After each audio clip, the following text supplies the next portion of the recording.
اپنا رنگ دکھا جاتی ہے صحبت اللہ والوں کی، اللہ سے ملوا جاتی ہے صحبت اللہ والوں کی، صحبت اللہ والوں کی۔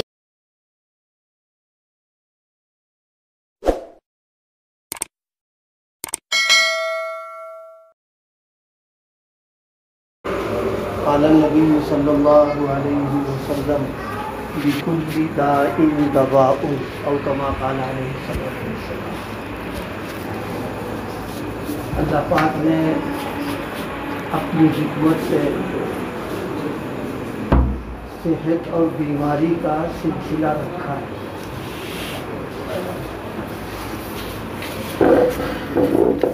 دنیا میں جتنے بھی انسان ہیں وہ انہی دو حالتوں میں سے کسی ایک حالت میں رہتے ہیں، یا تو وہ صحت مند ہیں اور یا وہ مریض ہیں۔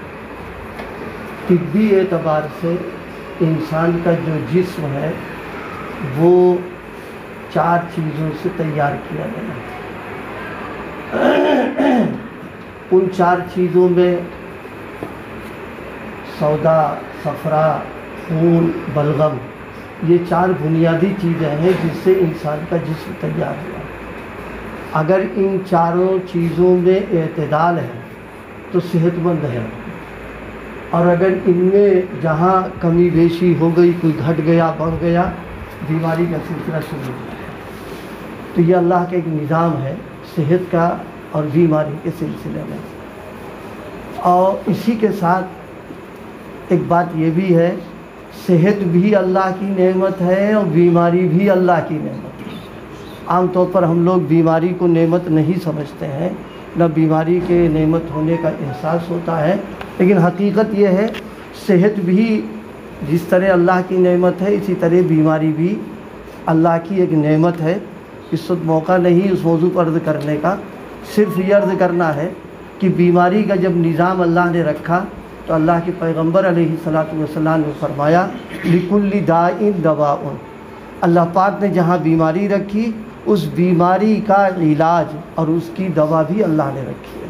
لہذا بیماری جب آئے تو جسم چونکہ امانت ہے، اس امانت کا حق ہے کہ اس کی حفاظت کرنا۔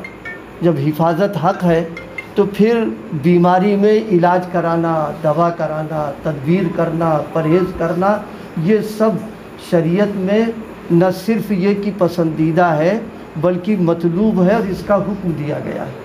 حضرت نبی کریم صلی اللہ علیہ وسلم کے زمانے میں علاج کا مستقل ایک نظام رہا ہے، اور اب یہ کہیے کہ اب وہ 1400 سال کے بعد اب لوگ پھر لوٹ رہے ہیں اسی علاج کی طرف، جس علاج کو آپ صلی اللہ علیہ وسلم کے زمانے میں بہت باقاعدہ طریقے پر احادیث اس کا تذکرہ بھی کیا گیا۔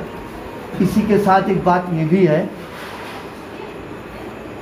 2 چیزیں ہیں جو بیماریوں کا سبب بنتی ہیں، تو ڈاکٹر لوگ بتائیں گے، ہم لوگ تو اپنے طور پہ بتا رہے ہیں۔ 2 چیزیں ہیں جو بیماریوں کی بنیاد بن جاتی ہیں، ایک معدے کی خرابی اور دوسرے دماغ کی جو فکر ہے وہ جب غلط ہو جاتی ہے، ان 2 بنیادوں پر بیماریاں پیدا ہوتی ہیں۔ اسی کو ہمارے بڑوں نے ایک بات بیان فرمائی ہے کہ جب حکمہ کے ہاں اصول ہے، کھانے پینے میں جب بے اعتدالی پیدا ہو جاتی ہے تب آدمی کو بیماری گھیر لیتی ہے۔